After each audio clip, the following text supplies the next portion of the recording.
गजल कभी ढाल कभी हथियार। भाषाओं के कई मुहाने पार करती हुई, मुल्कों और तहजीबों के कई रिश्ते अपने में समेटे, गजल जब हिंदुस्तान पहुंची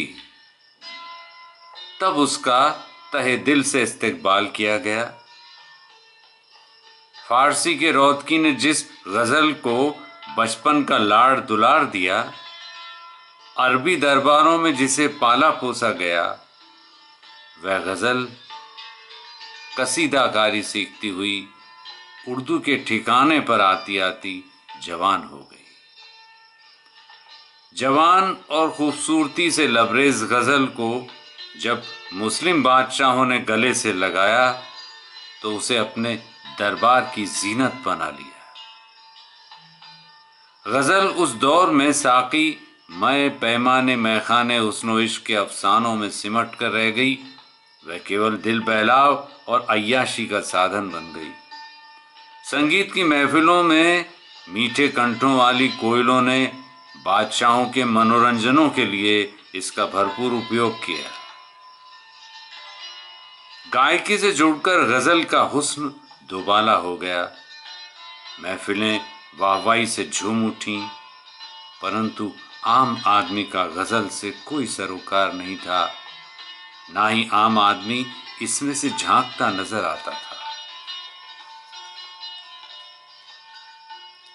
गजलों के उस इतिहास में झांक कर देखने से लगता है मानो उस दौर में आदमी को और गजलों को भी मैं साकी मैखाने इश्क और अश्क और हिज्र में आहों के अलावा कोई काम नहीं था।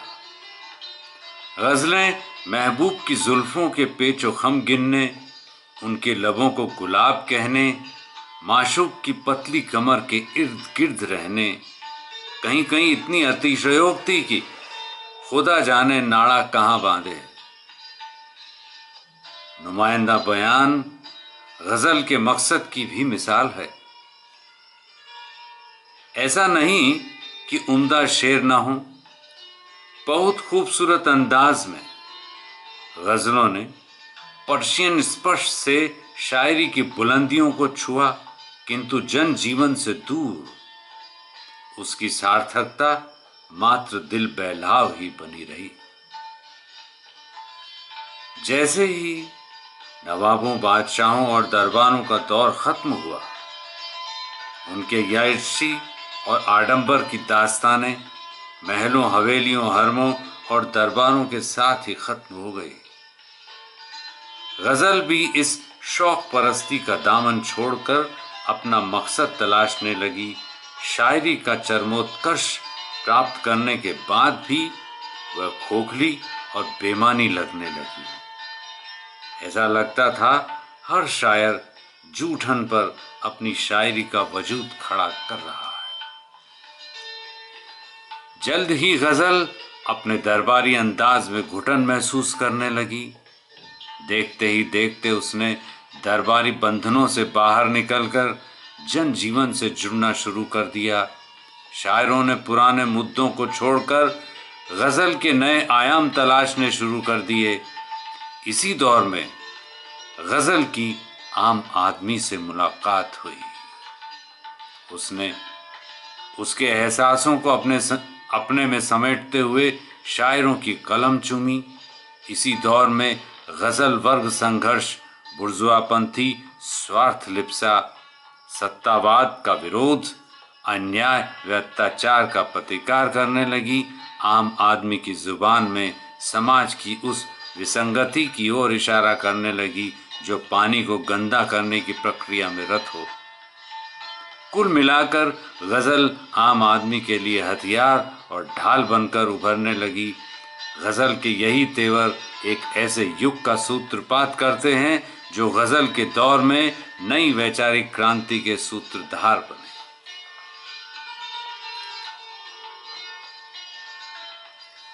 गजल के लंबे इतिहास के सारे मरहलों पर चर्चा करना यहाँ मेरा मकसद नहीं है। मैं गजल के क्रांतिकारी तेवर पर ही कुछ कहने जा रहा हूँ। गजल के इस बदले हुए मिजाज की कहन में दुष्यंत कुमार जैसे शायर सेनापति के रूप में उभरे। उनकी कलम से जुड़कर गजल ने आम आदमी के अस्तित्व की लड़ाई लड़नी सीख ली। सियासती साजिशों और मजहबी ताकतों के खिलाफ गजल मुट्ठी तानकर मतलों से मक्तों तक की दूरियां तय करने लगी। इसी अंदाज में दुष्यंत कुमार की एक गजल के कुछ शेर मुलाहिजा हूं। कल नुमाइश में मिला वो चीथड़े पहने हुए, मैंने पूछा तो बोला कि हिंदुस्तान है।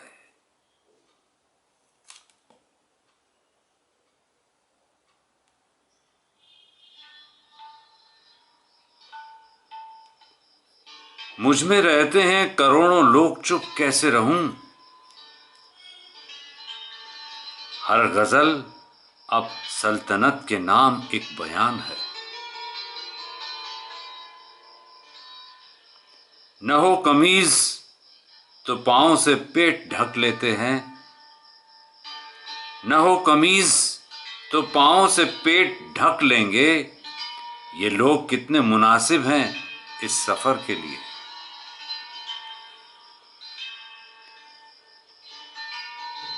कल नुमाइश में मिला वो चीथड़े पहने हुए, मैंने पूछा नाम तो बोला कि हिंदुस्तान है। मुझ में रहते हैं करोड़ों लोग, चुप कैसे रहूं। हर गजल अब सल्तनत के नाम एक बयान है। न हो कमीज तो पांव से पेट ढक लेंगे। ये लोग कितने मुनासिब हैं इस सफर के लिए। जब गजल आम आदमी से जुड़ी तो उसकी जुबान से जुड़ना भी लाजमी था। तब दुष्यंत सरी के शायरों ने उर्दू को सरल हिंदुस्तानी से जोड़ना शुरू किया। साथ ही आम आदमी के एहसासों, उसकी जिंदगी के तौर तरीकों, प्रतीकों आदि से गजल जुड़ती चली गई। यहाँ यह भी कहना गैर वाजिब नहीं है कि दुष्यंत की गजलों के साथ शुरू हुए गजल के इस सफर में उर्दू के साथ साथ हिंदी गजलों की शुरुआत भी हो गई, जो गजल की इस यात्रा का बहुत महत्वपूर्ण मुकाम कहा जा सकता है। एक बानगी देखिए। अपाहिज व्यथा को वहन कर रहा हूं, अपाहिज व्यथा को वहन कर रहा हूं। तुम्हारी कहन थी, कहन कर रहा हूं। इस नए मिजाज ने गजल को क्रांतिकारी बदलाव के मोड़ पर ला खड़ा किया। वह गजल जो राजसी ठाट के गजलकारों की अभिव्यक्ति और उर्दूदां लोगों के रहमो करम पर जिंदा थी या कैद थी, अब बहुत से लोगों की जुबान बन गई। बहुत सारे गजलकारों की कलम से निकली ये धारा बहुमुखी हो गई। हर ओर यह विधा इतनी लोकप्रिय और हर दिल अजीज हो गई कि गजल हिंदी को उर्दू की सबसे बड़ी देन मानी जाने लगी। भाषाई सहिष्णुता और जन जीवन के एहसासों की वाहिका बन आज गजल अपने बहुआयामी व्यक्तित्व के साथ आदमी के अस्तित्व और एहसासों को जीवित रखने का हर संभव युद्ध लड़ रही है। इस नए युग में हजारों शायरों ने राजसी गजल को आम आदमी के अनुभवों के प्रतिनिधि के रूप में स्वीकार कर लिया है। गजल के शिल्प और बुनावट में यूं कोई विशेष अंतर नहीं आया है, किंतु उसके मिजाज में चाटुकारिता या जिस्मानी गर्माहट नहीं रही है, बल्कि अब वह एक पूरी तरह बेबाक और सच्चाई पसंद हो गई है। आज पत्र पत्रिकाओं में ही नहीं, मंचों तक पर गजलों ने धूम मचा रखी है। पाठकों और श्रोताओं का एक बहुत बड़ा वर्ग गजलों में अपने दुख दर्दों की बात पाने लगा है और ऐसे में निश्चित रूप से गजल की जिम्मेदारियां कहीं अधिक बढ़ गई हैं।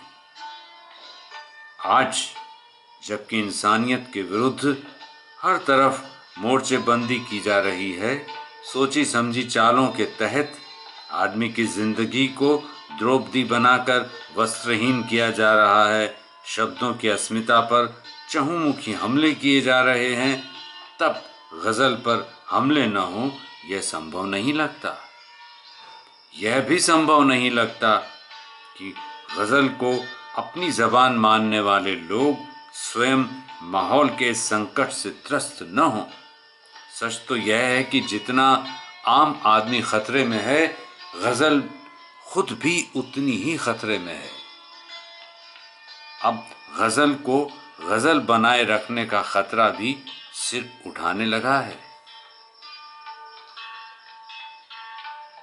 दौर के समकालीन गजलकार डॉक्टर रोहिताश्व अस्थाना का इस संबंध में यह कहना सर्वथा उपयुक्त लगता है कि हिंदुस्तानी गजल के अध्ययन, मनन और मूल्यांकन की आज महती आवश्यकता है। इससे न केवल हिंदी में गजल की परंपरा को नवीन आयाम ही मिलेंगे, अपितु स्थायी विधा के रूप में उसे हिंदी साहित्य में उचित स्थान प्राप्त होगा।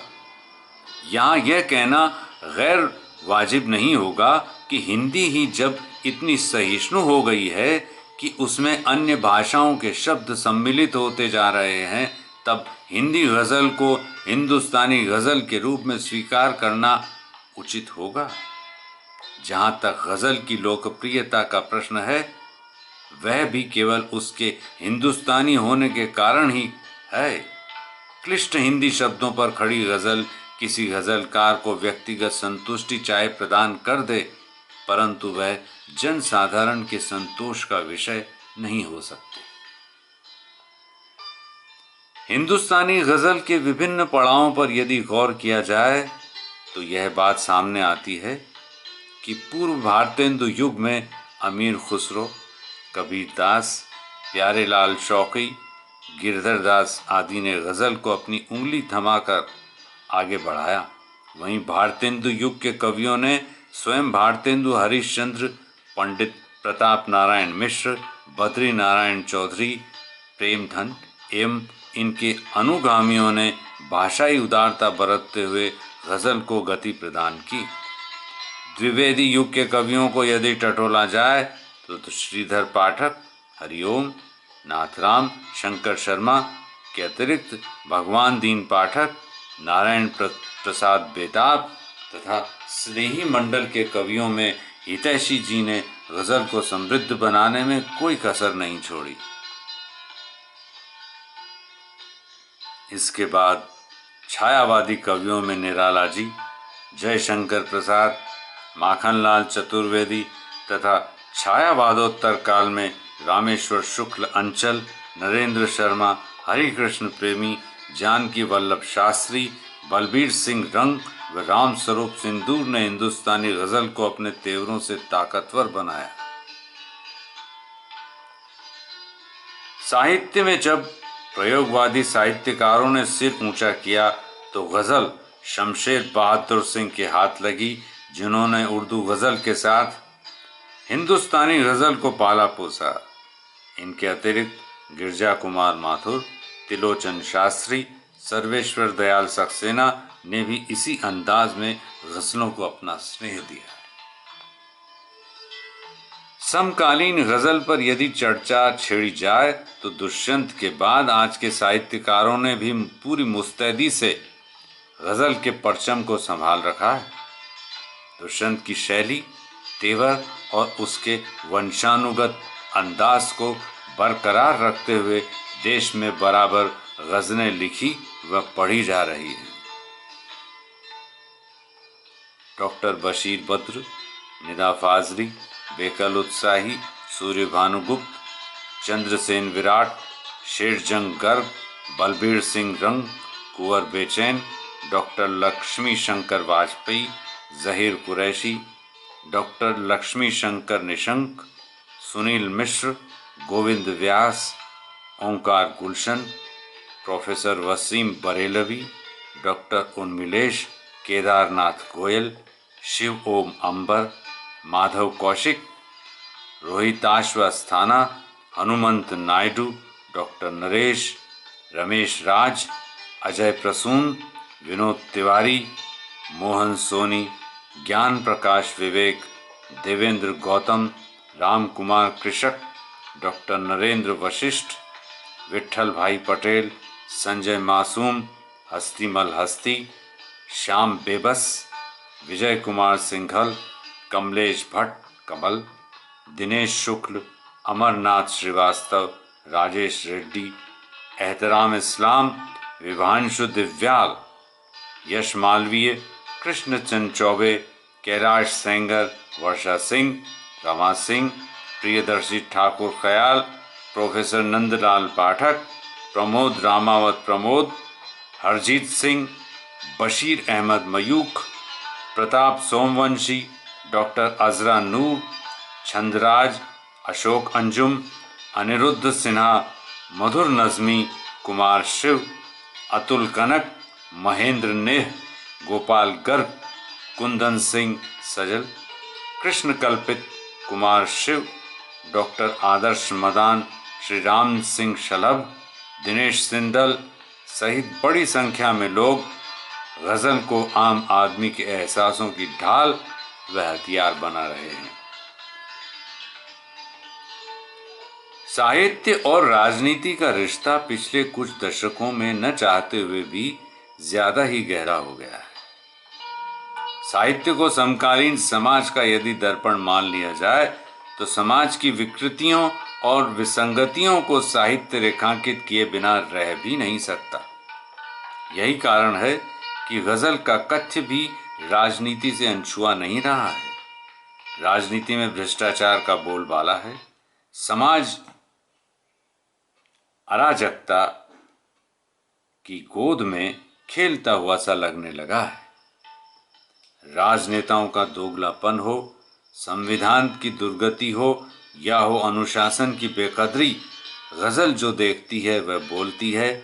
आंख नहीं बचाती, नजरें चुराकर साकी और शराब या हुस्न और इश्क के नजरिए को इमदाद नहीं देती। वह बाकायदा मुट्ठी तानती है, चीखती नहीं बल्कि आह्वान करती है विसंगतियों के विरुद्ध। वह आम आदमी को एकजुट होकर उसके विरुद्ध की जा रही साजिशों का भंडाफोड़ करने को तैयार करती है। यह हिंदुस्तानी गजल ही थी जिसने आज़ादी से पूर्व गुलाम हिंदुस्तान की दुर्दशा को देखा और राम प्रसाद बिस्मिल के जरिए मशाल उठाई। देखना है जोर कितना बाजुए कातिल में है।